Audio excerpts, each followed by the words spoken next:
stylo. Alors, ça fait un petit moment que je n'ai pas tourné de vidéo. J'en suis désolée. Je sais que je suis à la bourre dans les... Comment dire, dans les diffusions des vidéos, puisque je mets plus de temps que nécessaire pour faire les montages et tout. Donc je m'en excuse à l'avance d'être aussi... Comment dire, d'être à la bourre dans tout en fait, puisque là la vidéo que je tourne, on est début octobre et je ne l'ai jamais tournée en fait. Pourtant les livres étaient rangés en attendant pour être filmés, mais j'avais pas le temps. Donc voilà, alors aujourd'hui j'ai réussi à avoir un peu de temps pour tourner des vidéos. Après je pense que je vais mettre encore longtemps pour faire les montages et les mettre sur YouTube. Donc désolée par avance si je suis beaucoup trop lente à publier les vidéos, mais elles seront toujours sur YouTube, elles y seront quand même, donc peut-être plus tard, mais elles y seront toujours. Bref de parenthèse, donc aujourd'hui je suis là pour vous tourner une vidéo qui s'intitulera le update lecture du mois d'août. Alors vous voyez, on est en octobre et je tourne que le update lecture du mois d'août. Donc vous voyez à peu près la lenteur que j'utilise pour filmer ces vidéos. Donc pour le mois d'août, j'ai lu que 5 livres. Donc du coup je vais vous présenter les livres que j'ai lus pour le mois d'août. Je ne sais pas si je ferai des bons résumés, des bons avis, puisqu'on est en octobre et que je les ai lus au mois d'août. Ça fait à peu près déjà 2 mois que je les ai lus. Et c'est vrai que je me rappelle plus trop de ce que j'avais envie de dire en vidéo. Donc je risque de me répéter, peut-être, je ne sais pas trop comment ça va être. Mais du coup, ça va être pas comme d'habitude.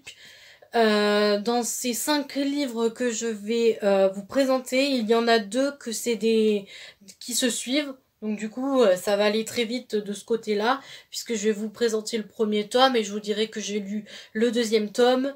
Et puis je vous ferai pas tellement de résumé du deuxième tome, parce que sinon, si vous n'avez pas lu la saga, ça vous spoilera la suite, quoi. Donc, bref de bavardage. Je vais commencer tout de suite. Donc le premier livre que j'ai lu au mois d'août,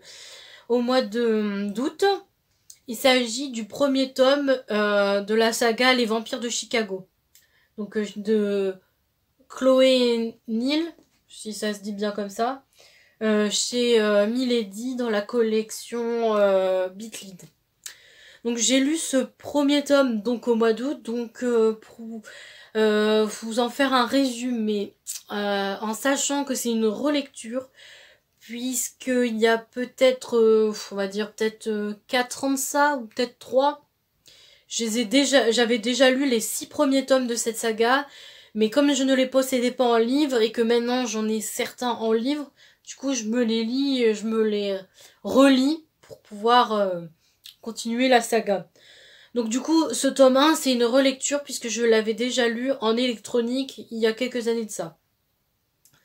Donc pour vous faire un bref résumé, déjà, quand vous voyez le titre, vous savez que ça parle de vampires. Donc exact, ça parle bien de vampires. Donc normalement, on suit une fille qui s'appelle... c'est pas noté derrière. Donc on suit une fille qui faisait des études dans une fac. Et un soir, elle est sortie de la bibliothèque tard, il faisait nuit, et elle s'est fait attaquer par un vampire. Et le vampire, comme c'était un vampire qui avait pas de maître, il savait pas prélever du sang sans tuer la personne. Donc du coup, la fille, elle allait mourir, et elle s'est fait sauver par Ethan Sullivan, qui est le maître d'une maison. Et du coup, elle s'est fait sauver par ce vampire, qui l'a sauvée en la transformant en vampire. Donc du coup, la fille, elle s'est fait transformer en vampire. Et du coup, ça raconte ses péripéties où elle doit, apprendre à connaître sa nouvelle nature, son côté vampire, qu'elle a du mal à gérer. Elle est très en colère contre Ethan parce que elle préférait mourir que être transformée en vampire. Donc forcément, ça fait un peu de l'ambiguïté. Et puis voilà, après il y a plein de problèmes dans le monde des vampires, donc après il va falloir les résoudre. Donc il y a plein de petites péripéties dans ça. Et du coup, après d'avoir lu le tome 1, eh ben, j'ai lu le tome 2 à la suite. Puisque je l'avais en livre, donc je l'ai lu. J'ai même le tome 3 qui est dans ma pile à lire. Donc du coup, ben, le tome 2, je vais vous faire un petit résumé, mais genre léger, hein, parce que sinon ça va vous spoiler. Donc du coup, ça raconte ben, les péripéties. Alors j'allais dire s'il y avait le nom de la fille, mais c'est toujours pas le cas. Je ne sais absolument pas comment elle s'appelle, le personnage principal de la série. Je ne sais absolument pas comment elle s'appelle. Ou plus. Donc honnêtement, ça raconte ben, la suite des péripéties, hein. Comme quoi elle a toujours du mal avec son côté vampire, qu'elle va devoir enquêter sur des choses qui va se passer dans le monde des vampires et tout. Donc voilà, après je peux pas trop vous en faire un bon résumé parce que malheureusement je les ai lus au mois d'août, donc je me rappelle plus trop ce que j'avais envie de dire en vidéo. Donc je peux pas tellement vous dire plus que ça. Donc je vais passer aux autres livres et puis voilà. Après si vous voulez vraiment en savoir plus sur ces livres ou si vous voulez avoir des commentaires, des avis sur les livres, ben bien sûr je vous mettrai le lien du premier tome par contre. Non, ça c'est le deuxième. Du premier tome, pour éviter de vous spoiler le tome 2, je vous mettrai le lien ben, de ce livre qui vous enverra sur Booknote. Et du coup, vous pourrez voir le résumé du livre, savoir les commentaires des gens, voir des extraits et tout. Donc vous verrez pas mal de choses dessus. Donc voilà, comme ça vous en saurez un peu plus. Je pense que je dois pas être la seule qui ait lu ces livres. Donc après, pour vous faire un avis, bah après faut essayer de voir sur d'autres chaînes s'il y a d'autres personnes qui les ont lus. Donc voilà pour ça. Donc, le troisième livre que j'ai lu pour ce mois d'août, il s'agit du troisième tome de Kara Kilian, qui s'intitule Le secret du démon, de Diana Roland, si ça se dit bien comme ça. C'est chez Milady et c'est dans les Beatlead. Donc voilà, c'est un troisième tome, donc je sais pas trop quoi vous faire comme résumé, à part que ça parle d'une fille qui s'appelle Kara, Kilian du coup, qui est flic et son hobby c'est d'invoquer des démons. Donc elle est invocatrice. Et du coup, bah, dans le tome 1, ce qui s'est passé, c'est que y a eu un tueur en série qui s'appelait le tueur au symbole, si je me trompe pas. Et du coup, elle a compris que ce tueur utilisait des arcanes, donc tout ce qui était un peu magique. Et du coup, pour ça, elle a voulu invoquer un démon, sauf que par erreur, c'est un autre démon qu'elle a pas demandé qui est apparu. Donc du coup, avec son boulot de flic, plus comment dire, son côté magique avec les arcanes et puis les invocations, ça colle pas trop parce que du coup, il faut qu'elle le cache pour éviter de s'attraper des problèmes. Et du coup, le démon qu'elle va invoquer par erreur, du coup, il va finalement l'aider à traquer le tueur au symbole. Donc voilà. Et du coup, ça c'est pour le premier tome. Après, pour le tome 2 et le tome 3, par contre, ça raconte d'autres enquêtes que Kara Kilian fait. Donc voilà, ça raconte d'autres enquêtes et puis tout le côté arcane, magique et tout. Donc voilà. Cette saga, je crois pas que j'ai tous les tomes en ma possession parce que je crois qu'il me manque le tome 5 ou 6. Je ne sais plus à combien ça s'est arrêté. Là, en face de moi, j'ai le tome 4 de ma pile là-bas. Et du coup, cette série, je l'aime bien parce que ça parle d'une flic. Mais il y a quand même du côté surnaturel dedans. Et c'est vrai que moi, j'ai du mal avec tout ce qui est thriller et tout ce qui est un peu thriller, policier et tout. Mais j'ai trouvé que j'arrivais à lire des livres qui parlaient un peu police, thriller et tout. Mais il fallait qu'il y ait du surnaturel dedans. Parce que s'il n'y a pas du surnaturel, pour moi, c'est du thriller classique. Et moi, le thriller classique, pour l'instant, c'est pas trop mon hobby, on va dire. Hein. Mon hobby, c'est bien le surnaturel, le fantastique, la romance et tout. Donc, pour l'instant, peut-être qu'avec l'âge, je changerai et j'arriverai peut-être à lire du thriller plus tard. Mais pour l'instant, j'ai réussi à lire cette saga puisque c'est un peu... C'est policier, mais il y a du surnaturel dedans. Donc voilà pour ça. Après, j'ai oublié de vous dire pourquoi j'aimais la saga aussi des vampires de Chicago. Ben, tout simplement parce que ça parle de vampires et ça parle d'une fille qui s'est fait transformer en vampire et que forcément il faut qu'elle s'adapte à sa nouvelle identité. Et c'est ça que j'ai bien aimé parce que c'est pas toujours le cas et en sachant que le personnage principal est quand même bien parce qu'elle est quand même assez forte, elle arrive à comment dire à accepter qu'elle est devenue un vampire et qu'elle est plus humaine et c'est ça que j'ai bien aimé dans cette saga parce que ben ça montre que les femmes peuvent être fortes malgré les problèmes, malgré les choses qui se passent, elle arrive toujours à garder le cap même si du côté quelques côtés c'est dur. Donc voilà un peu mes ressentis des 3 livres que je vous ai présentés.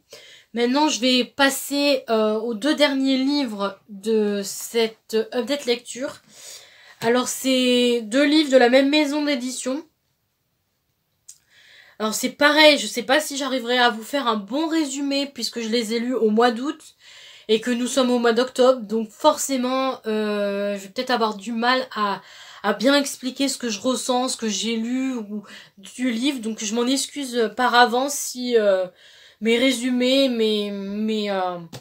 ce que je dis n'est pas tellement cohérent ou si je me répète.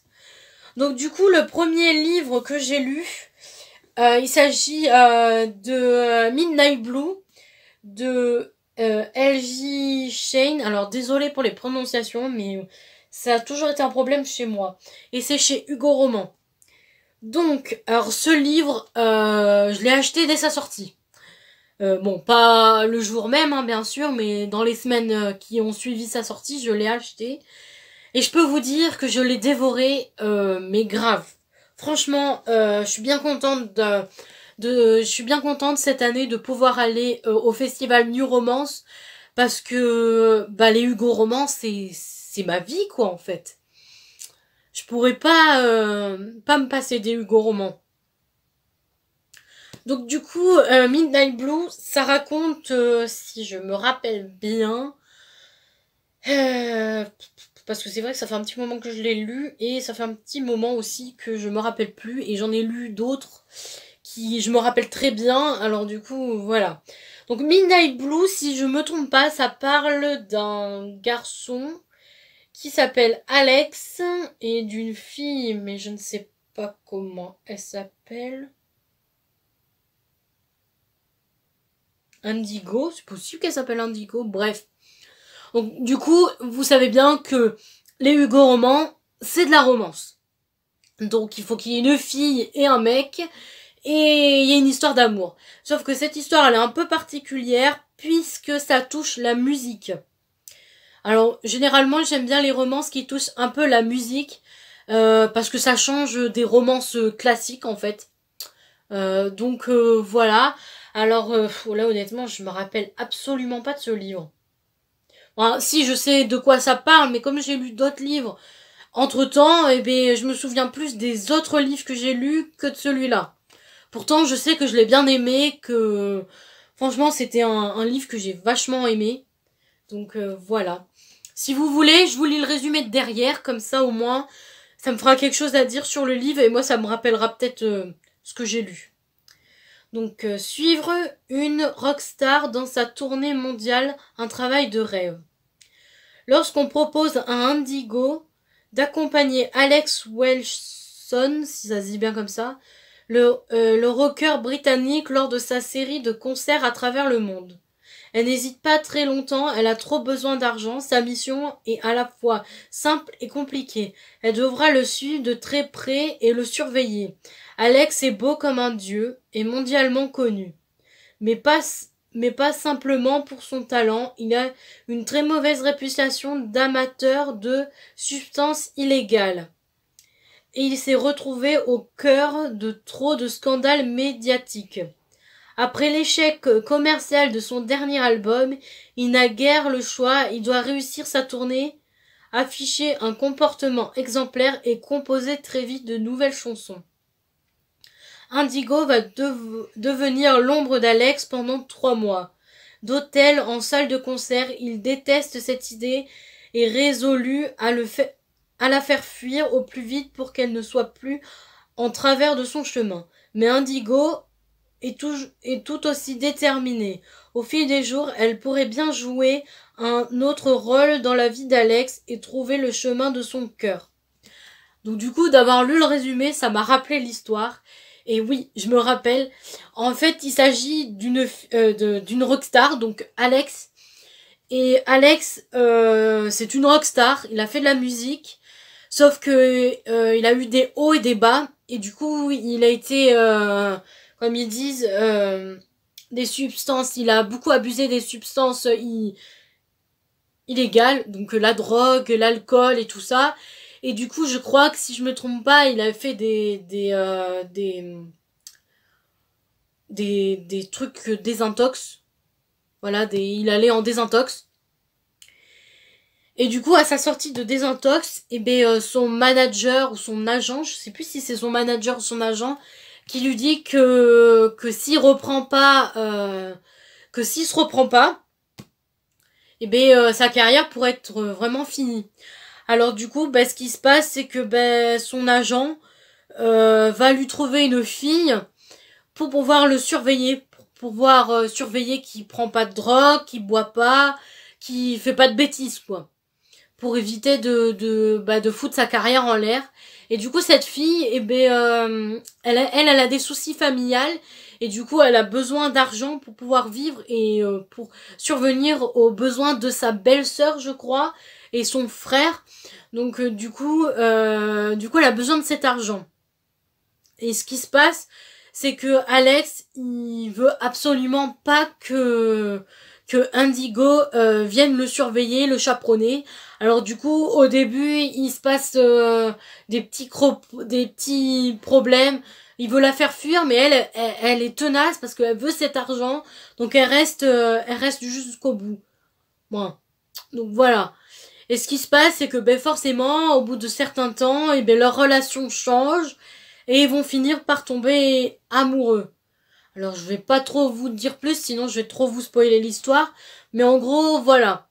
Et du coup, dans cette histoire, ce que j'ai aimé, c'est que ça parlait d'une rockstar qui avait un problème d'indépendance, un problème de substance, voilà, et qu'ils engagent quelqu'un pour pouvoir l'aider à pas replonger en fait. Et ce que j'ai aimé, c'est que dans l'histoire, il y a pas mal d'émotions qui sont mises dedans parce que ça raconte quand même leur passé, ça raconte leurs problèmes qu'ils ont eu, voilà, et du coup leur relation change au fur et à mesure de la lecture. C'est ça que j'ai aussi aimé. Aussi, je crois, si je me trompe pas aussi, je crois que dans le livre, mais ça je suis pas sûre parce que comme j'ai lu un autre livre qui parlait un peu de musique, je crois, j'allais dire je crois, mais je crois que il y a des paroles de chansons. Mais là honnêtement, je peux pas vous confirmer, mais je crois pas que c'est dans celui-là. Parce que ça parle de musique forcément. Mais il y a beaucoup de... Et du coup le titre, alors je sais pas si c'est un spoil ou pas. Je vais peut-être pas vous le dire parce que je veux pas spoiler et embêter des gens. Parce que je ne sais pas trop, moi, le moment où je spoil ou le moment où je spoil pas l'histoire en fait. Parce que voilà, alors du coup je vais rien vous dire, je vais m'arrêter là au pire pour éviter d'en dire trop. Et si j'en dis pas assez, c'est toujours pareil, je vous mettrai le lien en barre d'infos du livre pour que vous allez voir plus de détails pour vous. Donc voilà, pour celui-là. Donc après le dernier livre que j'ai lu au mois d'août, c'est toujours chez Hugo Roman. Et il s'agit de My Lady Lace. Alors je sais pas si je le dis bien parce que l'anglais My Little Lies, si ça se dit bien comme ça, de Vi Kellen et de Penelope Foire. Toujours pour les prononciations, je suis désolée. Alors celui-là, j'en ai entendu beaucoup parler à sa sortie et il m'a donné grave envie. Et quand je l'ai lu, ben, j'étais quand même scotchée aussi. Parce que les révélations qu'on a à la fin, ou même vers les trois quarts de la fin, non, pas les trois quarts, le quart de la fin à la rigueur, sont époustouflants. J'ai eu peur, mais j'ai eu tellement peur que ça se passe pas comme je l'avais imaginé, mais ça a fini bien quand même. Donc là, il s'agit d'une histoire entre un patron d'une boîte, d'un jeune patron de boîte qui a repris la succession de son père, et d'une fille. Alors, j'allais dire, je crois qu'elle est journaliste. Oui, je crois qu'elle est journaliste. Et d'une fille qui, cette fille, elle est censée interviewer le nouveau patron. Sauf que le nouveau patron, personne ne l'a vu en fait. Il s'est jamais montré sur internet, dans les médias et tout. Il y a aucune photo de lui en fait. Donc du coup, c'est la seule qui est censée l'interviewer pour le montrer au grand public en fait. Sauf que ce qui va se passer, c'est que pendant son rendez-vous, elle va être bloquée dans un ascenseur avec une personne. Et cette personne, elle va pas le savoir. Alors, normalement, ça c'est pas un spoil parce que je crois qu'ils le disent. Alors si vous voulez, je vais vous lire le résumé aussi. Alors, s'aimer entre secret et mensonge. Lorsque l'ascenseur qu'il emprunte tombe en panne, Dexter est loin de se douter qu'il se retrouverait coincé avec la journaliste avec qui il a rendez-vous.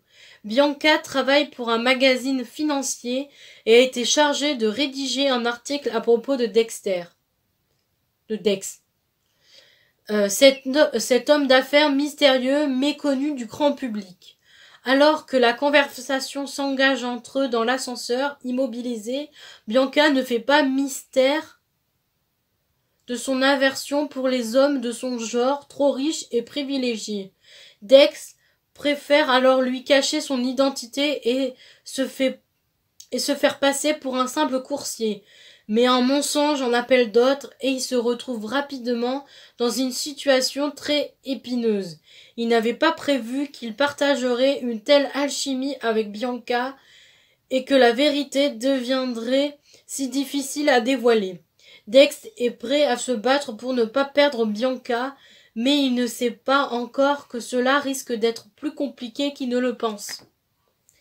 Alors du coup, oui, dans le résumé, il le spoil pas puisque c'est dit que du coup, Dex, c'est le patron là, le nouveau directeur de la boîte, qui est méconnu du public. Et du coup, la fille, Bianca, c'est elle qui est censée l'interviewer. Sauf que du coup, il tombe en panne dans un ascenseur.